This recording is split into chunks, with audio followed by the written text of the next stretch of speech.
എന്നുള്ളതാണ്.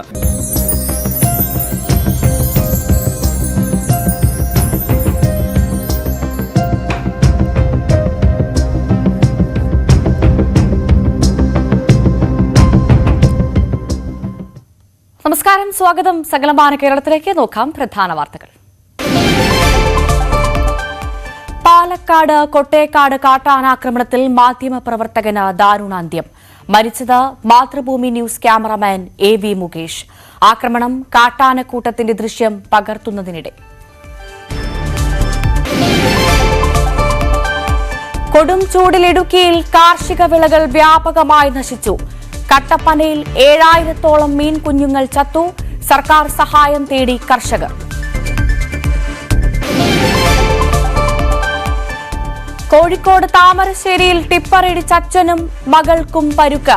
Tipper driver മദ്യലഹരിയിലായിരുന്നുവെന്ന് police. അപകടം അമ്പായത്തോട്ടിൽ. ഇടുക്കി പീരുമേട്ടിലെ തോട്ടം തൊഴിലാളികൾ സമരത്തിലേക്ക്. ശമ്പളം മുടങ്ങിയിട്ട് മാസങ്ങൾ. സർക്കാർ ഇടപെടൽ തേടി തൊഴിലാളികൾ.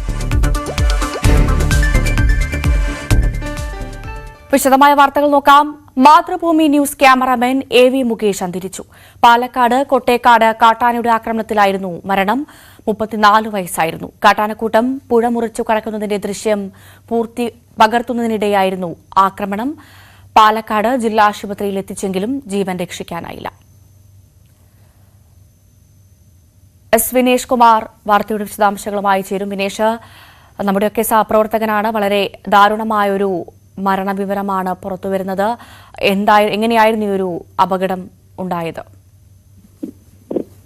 ഭവ്യ, രാവിലെ ഞെട്ടലോടുകൂടിയാണ് ഓരോരുത്തരും ഈ വാർത്ത കേട്ടത്. കാരണം പാലക്കാട്, ഞാൻ കഴിഞ്ഞ ഒരു വർഷം ആയി പാലക്കാട് ജോലി ചെയ്യുമ്പോഴും അത്രയും ഊഷ്മളമായ ബന്ധം കാത്തു സൂക്ഷിച്ച അപൂർവം വ്യക്തികളുള്ള ഒരാളായിരുന്നു. കഴിഞ്ഞ കാലങ്ങളിൽ ഒരുമിച്ച് ജോലി ചെയ്തതുമായിരുന്നു. എന്തായാലും മുകേഷ് ഒടുവിൽ യാത്രയായിരിക്കുന്നു. ഇന്ന് രാവിലെ 7:30-നും 8 മണിക്കും ഇടയിൽ കാട്ടാനയുടെ ആക്രമണത്തിലാണ് മുകേഷ് കൊല്ലപ്പെട്ടത്. കൊട്ടേക്കാട്, നമുക്കറിയാം, കഴിഞ്ഞ ദിവസം ട്രെയിൻ ഇടിച്ച് കാട്ടാന ചെരിഞ്ഞിരുന്നു. ആ പ്രദേശത്ത് വലിയ തോതിൽ തന്നെ ആനകൾ സംഭടിക്കുന്നുണ്ടായിരുന്നു. അപ്പൊ ആനകളെ തുരത്തി ഓടിക്കാൻ വേണ്ടി വനംവകുപ്പ് പടക്കം പൊട്ടിക്കുകയും മറ്റും ചെയ്തിരുന്നു. ഈ സമയത്ത് പുഴ മുറിച്ചു കിടക്കുന്ന ആനകളുടെ ദൃശ്യം പകർത്താൻ നിൽക്കുന്നതിനിടയിൽ ആന ഓടി വരികയായിരുന്നു. ഈ 3 പേരുണ്ടായിരുന്നു. ക്യാമറാമാനായ AV മുകേഷ്, അതുപോലെ തന്നെ റിപ്പോർട്ടർ ഗോകുൽ, ഡ്രൈവർ മനോജ്. ഇവർ 3 പേരും 3 ഭാഗത്തേക്ക് ചെതറി ഓടി. ഒടുവിൽ മുകേഷിനെയായിരുന്നു മുകേഷ് പെട്ടെന്ന് കാല് തടഞ്ഞ് വീഴുകയായിരുന്നു. മുകേഷിനെ അങ്ങനെയാണ് ആന ആക്രമിച്ചത്. എന്തായാലും മൃതദേഹം ഇപ്പോൾ ഇവിടെ ജില്ലാ ആശുപത്രിയിലുണ്ട്. ഇൻക്വസ്റ്റ് നടപടികൾ പുരോഗമിക്കുകയാണ്. പോസ്റ്റ്മോർട്ടത്തിന് ശേഷം അദ്ദേഹത്തിന്റെ ജന്മനാടായ പരപ്പനങ്ങാടിക്ക് കൊണ്ടുപോകും. ശരി, വിനേഷ് കുമാറാണ് വിവരങ്ങൾ പങ്കുവച്ചത്. വരൾച്ച രൂക്ഷമായതോടെ ഇടുക്കി ഹൈറേഞ്ചിലെ കാർഷിക വിളകൾ വ്യാപകമായി ഉണങ്ങി നശിച്ചു. കടുത്ത ജലക്ഷാമം മൂലം കൃഷി നനയ്ക്കാൻ കഴിയാതെ വന്നതോടെ വിളകൾ എങ്ങനെ സംരക്ഷിക്കുമെന്ന ആശങ്കയിലാണ് ഇടുക്കിയിലെ കർഷകർ. പൂർണ്ണമായും കാർഷിക വൃത്തിയിൽ ഉപജീവനം കണ്ടെത്തുന്നവർ വലിയ സാമ്പത്തിക ബാധ്യതയാണ് നേരിടുന്നത്. പ്രത്യേക സാഹചര്യത്തിൽ കാര്യമായ സാമ്പത്തിക സഹായം ലഭിച്ചാൽ മാത്രമേ പിടിച്ചു നിൽക്കാനാവൂ എന്നാണ് കർഷകർ പറയുന്നത്. വർഷങ്ങളായിട്ട് ഇതുവരെ കാണാത്ത നിലയിൽ ഏലം മൊത്തമേ പോയിരിക്കുകയാണ്. ഇപ്പം നിലവിലെ ഒരു 3 ആഴ്ചയായിട്ട് 46 ഡിഗ്രിയിലാണ് അതിൻ്റെ സോയിലിൻ്റെ മണ്ണിലെ ടെമ്പറേച്ചർ. ആ ടെമ്പറേച്ചറിൽ ഏലത്തിന് ഒരിക്കലും ഒരു പച്ചപ്പോടെ നിൽക്കാൻ പറ്റില്ല. അതിൻ്റെ ഫലമായിട്ടാണ് നമ്മൾ ഈ കണ്ടതെല്ലാം കച്ചി പോലെ എല്ലാം ഫുൾ ഉണങ്ങി ഒരു പച്ചപ്പ് പോലും ഇല്ലാതെ ഇവിടെ ഈ ഭാഗങ്ങളിലൊക്കെ നമ്മൾ ഈ കൊഴുക്കുമ്പ പ്രദേശത്തൊക്കെ കണ്ടിരിക്കുന്നത്. ഇതൊരു പരിച്ഛേദം മാത്രമാണ് ഉടുമ്പൻചോല താലൂക്കിന്റെ എന്നാണ് നമ്മുടെ കൂടെയുള്ള കർഷകരെല്ലാം പറയുന്നത്. അതിന്റെ ബാക്കിയുള്ള സ്ഥലങ്ങൾ എല്ലാം ഉണ്ട്.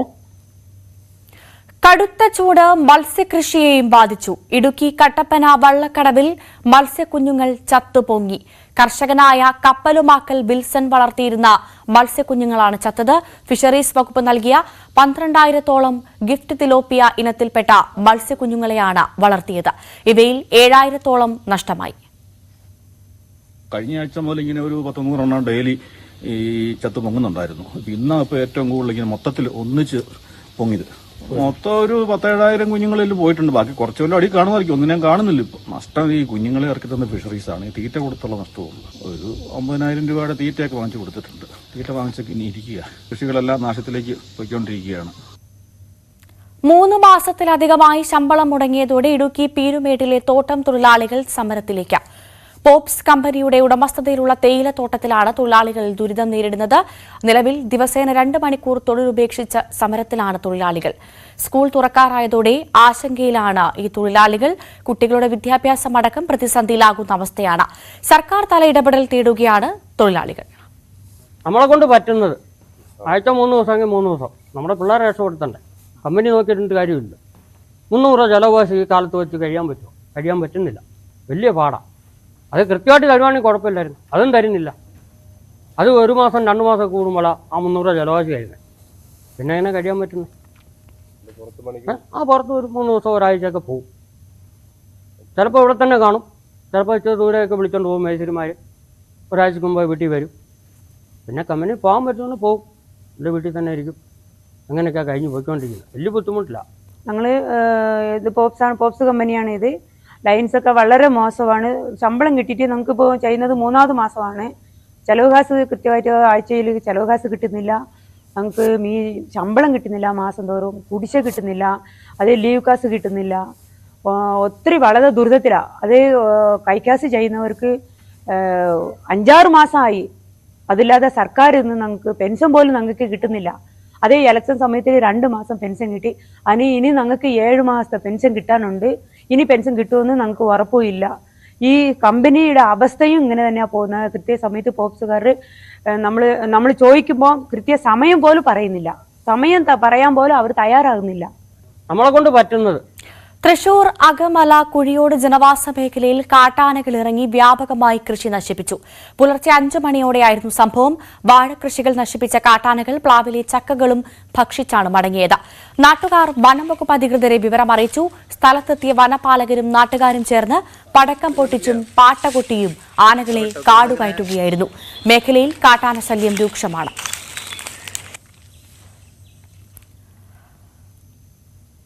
താമരശ്ശേരിയിൽ മദ്യലഹരിയിൽ ഓടിച്ച ടിപ്പറിടിച്ച് പിതാവിനും മകൾക്കും പരിക്ക്. പുതുപ്പാടി സ്വദേശി അബ്ദുറഹിമാൻ, മകൾ റിനു ഫാത്തിമ എന്നിവർക്കാണ് പരിക്കേറ്റത്. ദേശീയപാതയിൽ അമ്പായത്തോട്ടിലായിരുന്നു അപകടം. ബാറിന് സമീപം നിർത്തിയിട്ട ടിപ്പർ പെട്ടെന്ന് റോഡിലേക്ക് കയറ്റി തെറ്റായ ദിശയിലേക്ക് പ്രവേശിപ്പിക്കുകയായിരുന്നുവെന്ന് നാട്ടുകാർ പറഞ്ഞു. ടിപ്പർ ഡ്രൈവർ മദ്യലഹരിയിലായിരുന്നു. പരിക്കേറ്റവരെ താമരശ്ശേരി താലൂക്ക് ആശുപത്രിയിൽ പ്രവേശിപ്പിച്ചു.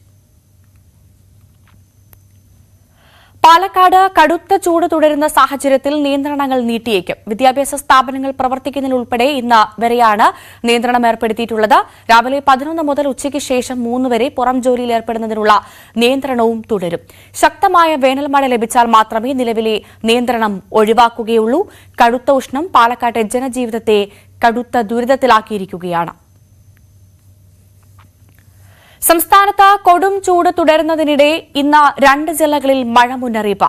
ഇടുക്കിയിലും മലപ്പുറത്തുമാണ് മുന്നറിയിപ്പ്. 2 ജില്ലകളിലും യെല്ലോ അലർട്ടാണുള്ളത്. അതേസമയം ഇന്ന് മലയോര മേഖലകളിലും വടക്കൻ കേരളത്തിലെ ചിലയിടങ്ങളിലും മഴയ്ക്ക് സാധ്യതയുണ്ട്. SSLC പരീക്ഷാ ഫലം ഇന്ന് വൈകിട്ട് 3 മണിക്ക് പ്രഖ്യാപിക്കും. ഫലപ്രഖ്യാപനത്തിനുള്ള ഒരുക്കങ്ങൾ പൂർത്തിയായതായി വിദ്യാഭ്യാസ മന്ത്രി വി ശിവൻകുട്ടി ന്യൂസ് 18നോട് പറഞ്ഞു. വിദ്യാർത്ഥികൾക്ക് ഉത്കണ്ഠ വേണ്ടെന്നും വിദ്യാഭ്യാസ മന്ത്രി പറഞ്ഞു. ഫലപ്രഖ്യാപനം പതിവിലും 2 ആഴ്ച നേരത്തെ ആയതിനാൽ ക്ലാസുകളും നേരത്തെ ആരംഭിക്കാനാകും. 4,66,261 വിദ്യാർത്ഥികളാണ് ഉപരിപഠനത്തിന് അവസരമുണ്ടാവുക. മലബാറിൽ ഉൾപ്പെടെ +1 പ്രവേശനത്തിന് ഇത്തവണ പ്രതിസന്ധി ഉണ്ടാവില്ല എന്നും വി ശിവൻകുട്ടി പ്രതികരിച്ചു. ഒരു വിദ്യാർത്ഥിയെ സംബന്ധിച്ചിടത്തോളം അവൻ്റെ അക്കാഡമിക് ജീവിതത്തിലെ വേർതിരിവ് ഡീവിയേഷൻ ഉണ്ടാകുന്നത് SSLCക്ക് ശേഷമാണ്. അപ്പോൾ എങ്ങോട്ട് തിരിയണം എന്നൊക്കെ ആലോചിക്കുന്നത് അതിന് ശേഷമാണ്. അപ്പോൾ അതുകൊണ്ട് തന്നെ രക്ഷകർത്താക്കളും ഉത്കണ്ഠ ഉണ്ട് തൻ്റെ കുട്ടിയെ സംബന്ധിച്ചിടത്തോളം. അപ്പം നമ്മുടെ രീതി അനുസരിച്ച് ഏത് പരീക്ഷ ഏറ്റവും നല്ല റാങ്ക് കിട്ടുന്ന ഏറ്റവും ടോപ്പ് റാങ്ക് കിട്ടുന്ന കുട്ടി പരീക്ഷ എഴുതിയാലും ആ കുട്ടിക്കും രക്ഷകർത്താവിനും ഉത്കണ്ഠ ഉണ്ടാവും. റിസൾട്ട് വരുന്നത് ഉത്കണ്ഠ ഉണ്ടാവും. അതൊക്കെ മനുഷ്യ സഹജമായിട്ടുള്ള കാര്യമാണ്. കുട്ടികളാരും അങ്ങനെ ഉത്കണ്ഠപ്പെടേണ്ട കാര്യമില്ല. പിന്നെ അതുപോലെ രക്ഷകർത്താക്കൾ കുട്ടികളെ കൂടുതൽ ഉത്കണ്ഠപ്പെടുത്തേണ്ട കാര്യമില്ല. നീ ജയിക്കുമോ നിനക്ക് എത്ര മാർക്ക് കിട്ടുമെന്ന് വീണ്ടും ചോദിക്കേണ്ട കാര്യമില്ല. എന്തായാലും മണിക്കൂറുകൾ മാത്രമാണ് അവശേഷിക്കുന്നത്. ഫലം പ്രസിദ്ധീകരിക്കുന്നതിന് വേണ്ടി പൊതുവിദ്യാഭ്യാസ വകുപ്പ് തയ്യാറാണ്. അതിനെല്ലാ ഒരുക്കങ്ങളും തയ്യാറാക്കി കഴിഞ്ഞു. 3 മണിക്ക് പ്രസിദ്ധീകരിക്കാം. 4 മണിയോടുകൂടി കുട്ടികൾക്ക് ഫലം അറിയുന്നതിനുള്ള എല്ലാ സംവിധാനവും ഒരുക്കിയിട്ടുണ്ട്. ഈരാറ്റുപേട്ട സഹകരണ ബാങ്കിന് മുന്നിൽ അനിശ്ചിതകാല സമരം തുടങ്ങി നിക്ഷേപക തുക തിരിച്ചു നൽകണമെന്നാവശ്യപ്പെട്ടാണ് സമരം. സംഭവത്തിൽ പരാതി നൽകിയിട്ടും പോലീസ് കേസെടുക്കാത്തതും പ്രതിഷേധത്തിന് കാരണമാണ്. ഈരാറ്റുപേട്ട ബാങ്കിന്റെ കാര്യത്തിൽ ഒരു ഇടപെടലും അധികൃതരുടെ ഭാഗത്ത് നിന്ന് ഉണ്ടാകാതെ വന്നതോടെയാണ് നിക്ഷേപകർ ബാങ്കിന് മുന്നിൽ സമരം തുടങ്ങിയത്. കഴിഞ്ഞ 3 ദിവസമായി അവർ എല്ലാ ദിവസവും സമരം നടത്തുകയാണ്. അനിശ്ചിതകാല സമരം എന്ന പ്രഖ്യാപനവുമായാണ് നിക്ഷേപകർ, അതായത് പ്രായം ചെന്ന വൃദ്ധരടക്കമുള്ള നിക്ഷേപകർ ബാങ്കിന് മുന്നിൽ കുത്തിയിരുന്നു കൊണ്ട് പ്രതിഷേധിക്കുന്നത്. കഴിഞ്ഞ രാത്രി ഏതാണ്ട് 10 മണി വരെ അവർ ബാങ്കിന് മുന്നിൽ കുത്തിയിരുന്ന് പ്രതിഷേധിച്ചു. എന്തായാലും ഇക്കാര്യത്തിൽ പോലീസിന്റെ ഒരു ഇടപെടൽ അവർ ആഗ്രഹിക്കുന്നുണ്ടായിരുന്നു. ഏപ്രിൽ മാസത്തിൽ തന്നെ പോലീസിനൊരു പരാതി നൽകിയിരുന്നതാണ്. അത് ജില്ലാ പോലീസ് മേധാവിക്കും ഒപ്പം തന്നെ DYSPക്കും ഒക്കെ പരാതി നൽകിയിരുന്നതാണ്. പക്ഷേ അതിലൊരു തുടരന്വേഷണം ഉണ്ടായിരുന്നില്ല.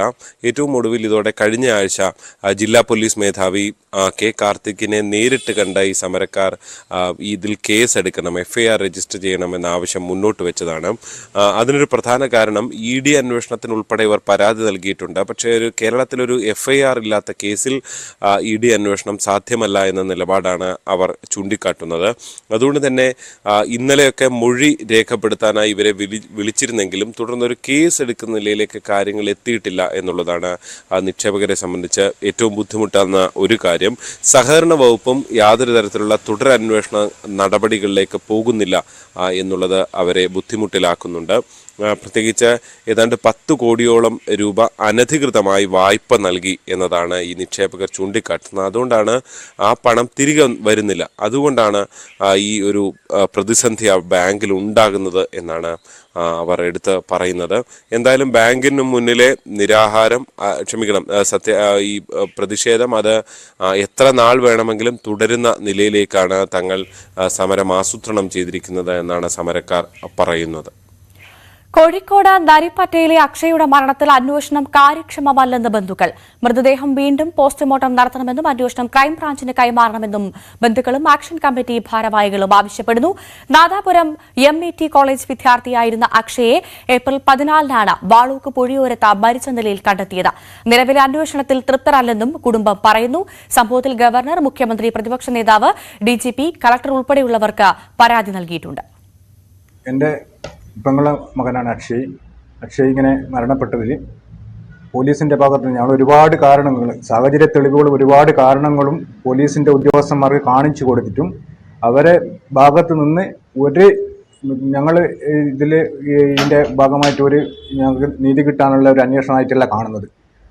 ഒരുപാട് കാര്യങ്ങൾ ഞങ്ങളെ CI അവിടെ വിളിപ്പിച്ചിട്ട് ഇത് വേറൊരു രീതിയിലാക്കിക്കൊണ്ടിരുന്ന രീതിയിൽ ഞങ്ങളെ ഒരുപാട് കാരണങ്ങൾ പറഞ്ഞിട്ട്, ഇങ്ങനെ ഉദാഹരണങ്ങൾ പല കാര്യങ്ങളും പറഞ്ഞിട്ട് ബോധ്യപ്പെടുത്തുവാനാണ് അവരിപ്പം ശ്രമിച്ചുകൊണ്ടിരിക്കുന്നത്. അതുകൊണ്ട് നിലവിലെ അന്വേഷണത്തിൽ ഞങ്ങൾ കുടുംബത്തിനും അതുപോലെ തന്നെ ആക്ഷൻ കമ്മിറ്റിക്കും യാതൊരു വിധത്തിലും മുന്നോട്ട് പോകാൻ പറ്റാത്ത രീതിയിലാണ് ഇപ്പം നടന്നുകൊണ്ടിരിക്കുന്നത്. അതുകൊണ്ട് ഈ അന്വേഷണം എത്രയും പെട്ടെന്ന് ഏതെങ്കിലും വേറെ രീതിയിൽ പോവല്ലാണ്ട് ഈ നിലവിലെ അന്വേഷണത്തോട് പോയാൽ ഒരിക്കലും നീതി കിട്ടാൻ സാധ്യത ഇതിൽ കാണുന്നില്ല. അതുകൊണ്ട് ഇതിൻ്റെ എന്തെങ്കിലും കാരണങ്ങൾ നമ്മൾ കണ്ടെത്തി ക്രൈംബ്രാഞ്ചോ അങ്ങനത്തെ ഏതെങ്കിലും ഇതിൽ ഞങ്ങൾക്ക് കൊണ്ടുപോയിട്ട് ഒരു നീതി ലഭിക്കണമെന്ന് എല്ലാവരോടും അപേക്ഷിക്കുന്നു. സംസ്ഥാനത്തെ ഡ്രൈവിംഗ് ടെസ്റ്റ് പരിഷ്കരണത്തിൽ പ്രതിഷേധം തുടരുന്നു. ഡ്രൈവിംഗ് ടെസ്റ്റുകൾ തുടർച്ചയായി മുടങ്ങുകയാണ്. ഡ്രൈവിംഗ് സ്കൂൾ അസോസിയേഷന്റെ ടെസ്റ്റ് ബഹിഷ്കരണം 6ാം ദിവസവും തുടരും. ടെസ്റ്റിനോട് സഹകരിക്കുന്നില്ലെന്ന നിലപാടിലാണ് CITU ഒഴികെയുള്ള സംഘടനകൾ. പരിഷ്കരണ സർക്കുലർ പിൻവലിക്കണമെന്നാണ് ആവശ്യം. തിരുവനന്തപുരം മുട്ടത്തറയിൽ കഴിഞ്ഞ ദിവസം INTUCയും സ്വതന്ത്ര സംഘടനയും പന്തൽ കെട്ടി സമരം നടത്തി. ഉദ്യോഗസ്ഥരും സമരക്കാരും തമ്മിൽ വാക്കുതർക്കവുമുണ്ടായി. കോഴിക്കോട് തിരുവമ്പാടിയിൽ അനധികൃതമായി നിർമ്മിച്ച കെട്ടിടം പൊളിച്ചു നീക്കാൻ നിർദ്ദേശം. തിരുവമ്പാടി ഗ്രാമപഞ്ചായത്ത് സെക്രട്ടറിയുടേതാണ് നിർദ്ദേശം. തിരുവമ്പാടി സ്വദേശികളുടെ ഉടമസ്ഥതയിലുള്ളതാണ് ഈ കെട്ടിടം. 10 ദിവസത്തിനകം കെട്ടിട ഉടമയോട് രേഖകളുമായി ഹാജരാകാനും അല്ലാത്ത പക്ഷം തുടർ നടപടി സ്വീകരിക്കുമെന്നും ഉത്തരവിൽ വ്യക്തമാക്കിയിട്ടുണ്ട്. വാഗമൺ ചില്ലുപാലത്തിൽ അനധികൃതമായി കയറിയവർക്കെതിരെ നടപടി ആവശ്യപ്പെട്ട് DDPC അധികൃതർ പോലീസിൽ പരാതി നൽകി. അതീവ സുരക്ഷയുള്ള ചില്ലുപാലത്തിൽ കഴിഞ്ഞ ദിവസം രാത്രിയാണ് 3-അംഗ സംഘം അതിക്രമിച്ചു കടന്നത്. രാവിലെ ചില്ലുപാലം വൃത്തിയാക്കാനെത്തിയ ജീവനക്കാരാണ് ഗ്ലാസ് പാലത്തിൽ ചെളി പുരണ്ട് കിടക്കുന്നതും മദ്യക്കുപ്പിയും ഗ്ലാസും കണ്ടത്. ശുചിമുറിയിലെ വാതിലും പൈപ്പുകളും സമീപത്തെ വ്യാപാര സ്ഥാപനത്തിന് മുൻപിൽ വെച്ചിരുന്ന കുടിവെള്ള കുപ്പികളും നശിപ്പിച്ചിട്ടുണ്ട്.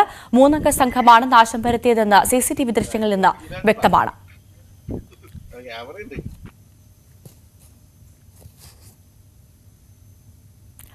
കോഴിക്കോട് നരുക്കുനി ഒഴുത്തനൂർ മഹാവിഷ്ണു ക്ഷേത്രത്തിൽ ഭാഗവത സപ്താഹയജ്ഞവും പ്രതിഷ്ഠാ മഹോത്സവവും 10 ദിവസം നീണ്ടുനിൽക്കുന്ന ഉത്സവം മെയ് 1-നാണ് ആരംഭിച്ചത്. ഗുരുവായൂർ പെരുമ്പള്ളി നാരായണദാസ് നമ്പൂതിരി ചടങ്ങുകൾക്ക് തുടക്കം കുറിച്ചു. ശബരിമല മുൻ മേൽശാന്തി കൊട്ടാരം ജയരാമൻ നമ്പൂതിരിയെ ചടങ്ങിൽ ആദരിച്ചു. സപ്താഹത്തിന്റെ ഭാഗമായി യജ്ഞമണ്ഡപത്തിലേക്ക് രുക്മിണി സ്വയംവര ഘോഷയാത്രയും നടന്നു. പ്രതിഷ്ഠാ ദിനമായ 10-ന് വിവിധ കലാപരിപാടികളും അരങ്ങേറും. Krishna Hare Jaya Krishna Hare Krishna Hare Jaya Krishna Hare Vaidakhi Rukmini Kambhurati Vaidakhyangani Surenda Bole Kaivalyadavam Nandajane Kaivarichannaru Bhagyamai.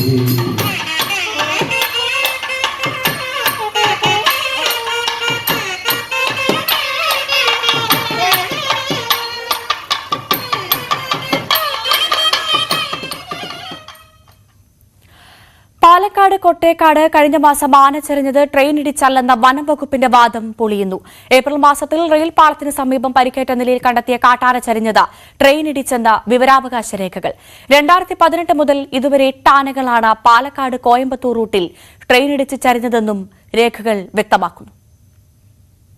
April 10-നാണ് Kottekkad ഗുരുതരമായി പരിക്കേറ്റ നിലയിൽ കാട്ടാനയെ കണ്ടെത്തിയത്. ഗുഡ്സ് ട്രെയിൻ വരുന്നതിനിടെ പാളത്തിന് പുറത്തു കിടന്ന കാട്ടാന മറിഞ്ഞു വീണ് പരിക്കേറ്റതാണെന്നായിരുന്നു വനം വകുപ്പിന്റെ വിശദീകരണം. പിൻകാലുകൾക്കും ആന്തരിക അവയവങ്ങൾക്കും പരിക്കേറ്റ ആന 3 ദിവസത്തിന് ശേഷം ചരിഞ്ഞു. എന്നാൽ പാലക്കാട് DF ഓഫീസിൽ നിന്ന് വിവരാവകാശ നിയമപ്രകാരം ലഭിച്ച രേഖയിലാണ് ട്രെയിൻ ഇടിച്ചാണ് കാട്ടാന ചരിഞ്ഞതെന്ന് പറയുന്നത്. വനപാലകർ ജനങ്ങളെ തെറ്റിദ്ധരിപ്പിച്ചതിൽ ദുരൂഹതയുണ്ടെന്നാണ് ആരോപണം.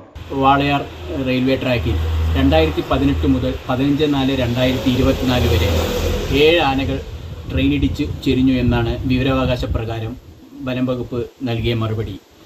എന്നാൽ കഴിഞ്ഞ മാസം ചെരിഞ്ഞ ആന ട്രെയിൻ ഇടിച്ചതല്ല എന്നും ആ ആന ട്രെയിനിൻ്റെ ശബ്ദം കേട്ട് ഓടി വീണിട്ടാണ് അതിന് പരിക്കുപറ്റി അതിനുശേഷമാണ് ചെരിഞ്ഞ എന്നും ആണ് പറയുന്നത്. എന്നാൽ വിവരാവകാശം ലഭിച്ച പ്രകാരം 7 ആനകൾ ചെരിഞ്ഞതായിട്ട് കാണിച്ചിട്ടുമുണ്ട്. അപ്പോൾ ഇത് തെറ്റിദ്ധാരണ പരത്തുന്ന ഒരു വാദമായിരുന്നു കഴിഞ്ഞ മാസം വനംവകുപ്പ് ഇറക്കിയത്. 2018 മുതൽ ഇതുവരെ 8 ആനകളാണ് പാലക്കാട് കോയമ്പത്തൂർ റൂട്ടിൽ ട്രെയിൻ ഇടിച്ച് ചരിഞ്ഞതെന്നാണ് രേഖകൾ പറയുന്നത്. 4 കൊമ്പനും 4 പിടിയാനകളുമാണ് ചരിഞ്ഞത്. കഴിഞ്ഞ ദിവസം അർദ്ധരാത്രിയിൽ 36 വയസ്സ് പ്രായം കണക്കാക്കുന്ന പിടിയാന ട്രെയിൻ ഇടിച്ച് ചരിഞ്ഞിരുന്നു. ട്രെയിൻ ഇടിച്ച് ആനകൾ ചരിഞ്ഞതുമായി ബന്ധപ്പെട്ട് 8 ലോക്കോ പൈലറ്റുമാരെ പ്രതിയാക്കി ഇതുവരെ വനം വകുപ്പ് കേസെടുത്തിട്ടുണ്ട്. പാലക്കാട് കോയമ്പത്തൂർ റൂട്ടിൽ പ്രൊജക്ട് എലിഫന്റ് സോണിലാണ് അപകടങ്ങൾ. ആനത്താരകളിലാണ് ഇവിടെ റെയിൽ പാളങ്ങളുള്ളത്. S Vinesh Kumar, news 18, Palakkad. നാട്ടിലെ കേര കർഷകർക്ക് കൈത്താങ്ങാവാൻ ഒരുങ്ങുകയാണ് നിലമ്പൂർ അകമ്പാട്ടെ ഒരു സംരംഭ കൂട്ടായ്മ. വൈവിധ്യമാർന്ന നാളികേര ഉൽപ്പന്നങ്ങൾ വിപണിയിലെത്തിക്കാൻ ലക്ഷ്യമിട്ടാണ് ഈ നാട്ടിൻപുറത്തെ കൂട്ടായ്മ ഫോർകോ കേര പ്രൊഡക്ഷൻ തുടങ്ങുന്നത്. പ്രധാനമന്ത്രിയുടെ PFFME പദ്ധതിയിലൂടെ യാഥാർത്ഥ്യമാകുന്ന സംരംഭത്തിന് സംസ്ഥാന സർക്കാരിന്റെയും പിന്തുണയുണ്ട്. 30 വർഷത്തിലേറെയായി നിലമ്പൂരിൽ കൊപ്ര മേഖലയിൽ പ്രവർത്തിക്കുന്നവരാണ് പരുത്തിക്കുന്നൻ മുസ്തഫയും സുഹൃത്തുക്കളും.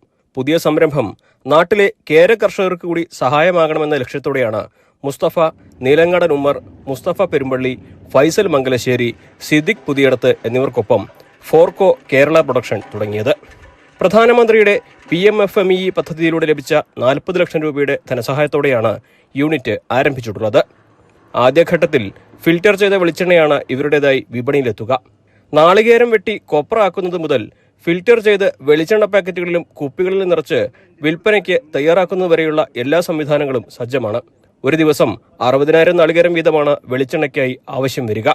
ഇത് കേര കർഷകരിൽ നിന്നും മാർക്കറ്റ് വിലയേക്കാൾ കൂടുതൽ പണം നൽകി ശേഖരിക്കും. കേര കർഷകർക്കിത് വലിയ സഹായം തന്നെയാകുമെന്ന് ഉറപ്പാണ്. 1.25 കോടി റുപ്യാണ് ഞങ്ങൾ ഇതിന് മൊത്തത്തിൽ വരുന്നത്. പക്ഷേ ഇപ്പം ഞങ്ങൾക്ക് 40 ലക്ഷം റുപ്യാണ് ഞങ്ങൾക്ക് ഇതിന് ഇത് കിട്ടിയിട്ടുള്ളത്. അതിൽ സബ്സിഡി അല്ലേ? അതിൽ സബ്സിഡി 35% സബ്സിഡി വെച്ചിട്ടാണ് ഞങ്ങൾക്ക് ഇപ്പോൾ കിട്ടിയിട്ടുള്ളത്. ഇപ്പോൾ നമ്മൾ ചെയ്യുന്നത് ഫിൽറ്റർ ചെയ്ത വെളിച്ചെണ്ണ മാത്രമാണ്. ഫിൽറ്റർ ചെയ്ത വെളിച്ചെണ്ണ മാത്രം ഇപ്പോൾ കൊടുക്കുന്നത്. പുറത്ത് കൊടുത്ത് തുടങ്ങി. ഇപ്പോൾ ഞങ്ങൾ 29 ആയിരുന്നു ഉദ്ഘാടനം. അപ്പോൾ ഉദ്ഘാടനം കഴിഞ്ഞപ്പോൾ ഞങ്ങൾ സംഗതി ഇത് സ്റ്റോക്കൊക്കെ കൊടുത്ത് തുടങ്ങി.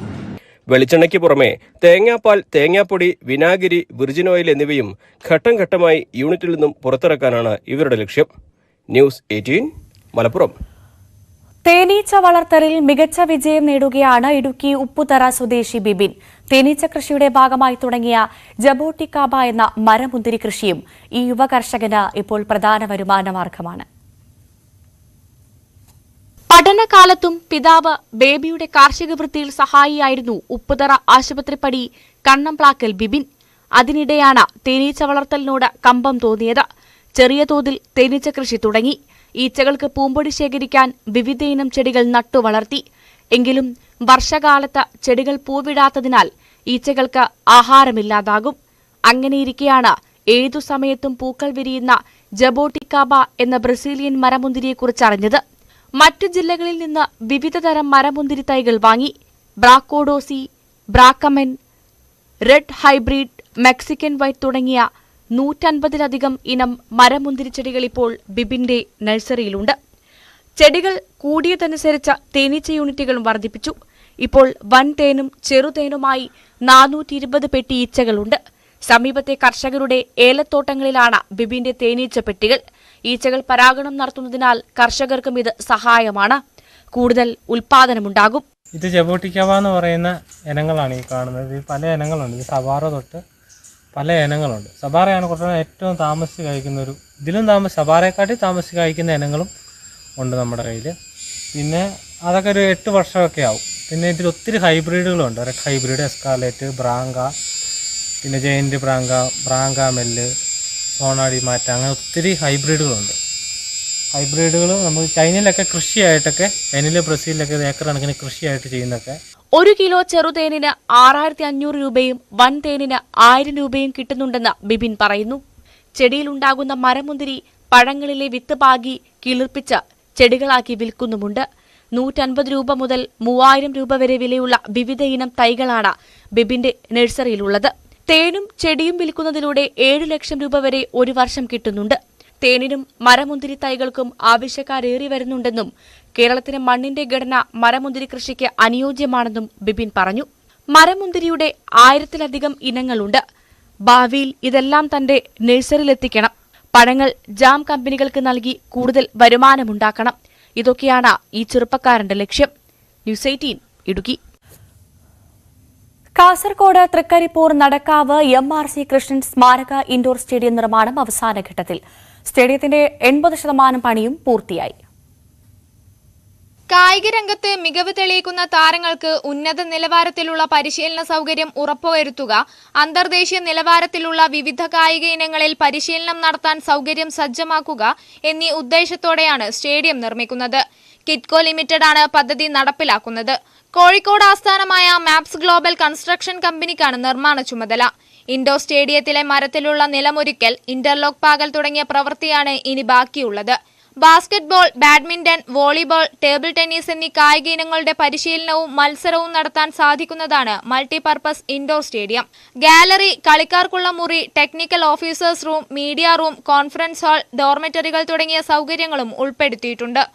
ഗാലറി സൗകര്യങ്ങളോട് കൂടിയ 3 നിലകളിലുള്ള പവലിയൻ കെട്ടിടം, 5025 മീറ്റർ വലുപ്പമുള്ള ഒളിമ്പിക് പൂൾ, സ്വാഭാവിക പുൽത്തകിടിയ സ്പ്രിഗ്ലർ സംവിധാനത്തോടു കൂടിയ mini football court, kabaddi court, ചുറ്റുമതിൽ, പാർക്കിംഗ് സൗകര്യം എന്നിവയുമുണ്ട്. 1 മാസത്തിനകം നിർമ്മാണം പൂർത്തീകരിക്കാൻ കഴിയും. ന്യൂസ് 18 തൃക്കരിപ്പൂർ. ഇടിവെട്ട് സ്മാഷുകളും വാർപ്പുവിളികളുമായി ഇടുക്കിയുടെ തോട്ടം മേഖല ആവേശത്തിലാണ്.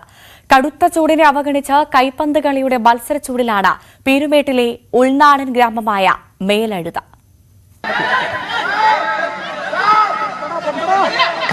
കുടിയേറ്റ കാലം മുതൽ ഇടുക്കിക്ക് ആവേശമാണ് കൈപ്പന്ത് കളി.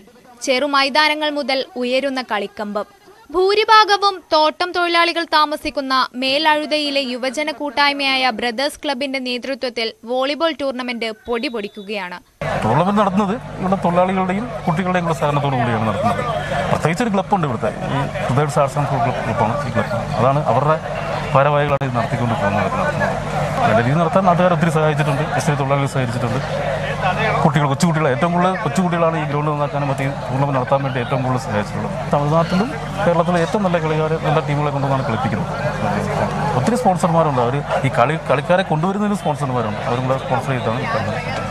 സംസ്ഥാന ദേശീയ താരങ്ങളെ അണിനിരത്തിയാണ് വിവിധ ടീമുകൾ കളിക്കളത്തിലിറങ്ങുന്നത്. കേരളത്തിനു പുറമെ തമിഴ്നാട്ടിൽ നിന്നും കർണാടകയിൽ നിന്നുമുള്ള താരങ്ങളുണ്ട്. പരിമിതമായ സാഹചര്യങ്ങളിൽ നിന്ന് കളിക്കമ്പരായ ഒരു തലമുറയെ വാർത്തെടുക്കാനുള്ള ഒരുക്കത്തിലാണ് ഈ ഗ്രാമം.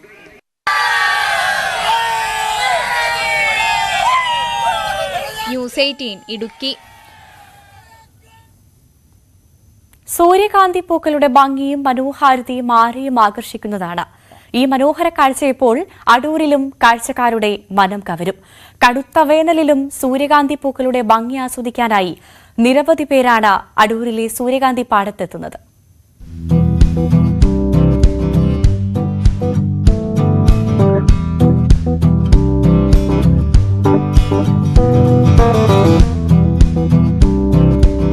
കടുത്ത വേനലിലും തലയുയർത്തി നിൽക്കുകയാണ് സൂര്യകാന്തി പൂക്കൾ.